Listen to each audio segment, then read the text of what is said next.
atrocity, or this will be the last you ever hear of Roxanne Ritchie. Huh? Roxanne. Don't panic, Roxy. I'm on my way. I'm not panicking. In order to stop me, you need to find me first, Metroman. We're at the abandoned observatory. Aha! No, we're not. Don't listen to her. She's crazy. New in theaters, an animated movie, Megamind. So is it a see it, rent it, or skip it? Looks pretty good so far.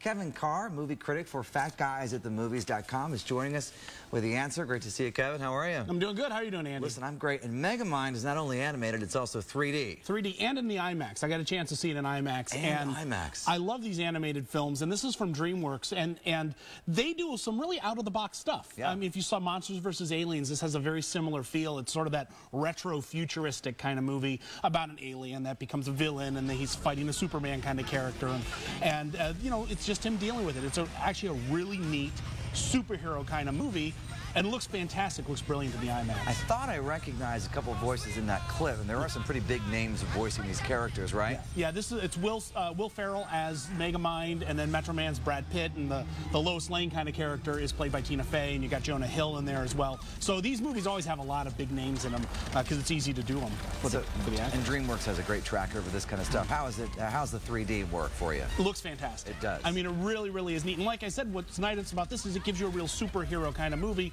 all computer generated, so it looks great. You know, you used to watch a cartoon and think, well, that's for kids, but not anymore. No. So would you see this, rent it, skip it? What would you do? I'm going to say see it, take your kids. It's a lot of fun. So It's mine, they love it. It's really for the whole family. Yes. Megamind, animated 3D. Kevin says go see it. All right, not bad. Next movie, Due Date, starring Robert Downey Jr., Zach Galifianakis.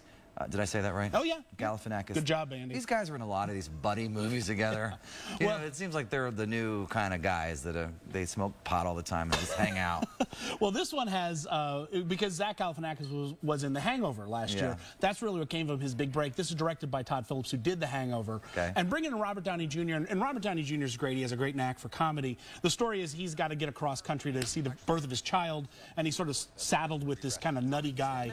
It's like Planes, Trains, and Automobiles. I bet it is. But real sardonic and sometimes mean-spirited, almost on the level of Observe and Report, if you remember that movie a couple of years ago. I don't, but I saw Get Me to the Greek, which is the same premise of getting somewhere quick, and the same kind of people are in that movie. Yeah. Was this funny? It has funny moments. I think most of the funniest things are in the trailers. The guys do a great job with what they have, but I don't know. It doesn't have the warm and fuzzy charm that The Hangover kind of did. Okay, so it's called Due Date.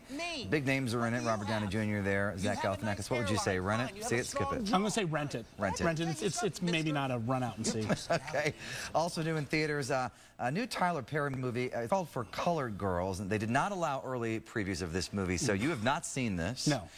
This is based on a stage sort of poem or play, which was called For Colored Girls Who Have Contemplated Suicide When the Rainbow's Enough, or something confusing like that. What is it about? Well, it's the stage plays way back from 1975, and it's been adapted to TV and stage, and another film, I think, a while back. This is Tyler Perry bringing it again to the big screen, and it's 8 different stories of African-American women dealing with various sort of female issues, abandonment, you know, you got infidelity, abortion, all these different things that are very much female issues. What's different from Tyler Perry is that he actually takes the Medea character out. You don't have the gun-toting crazy woman to balance out with the comedy, so it's much more heavy and melodramatic. We're about out of time, but who's in For Colored Girls other than Whoopi Goldberg? Well, you got Danny Newton, you got Felicia Rashad, you've got Loretta Devane and Kerry Washington, a whole bunch of big names in there. No verdict on that yet because it hasn't been previewed, but it's called For Colored Girls.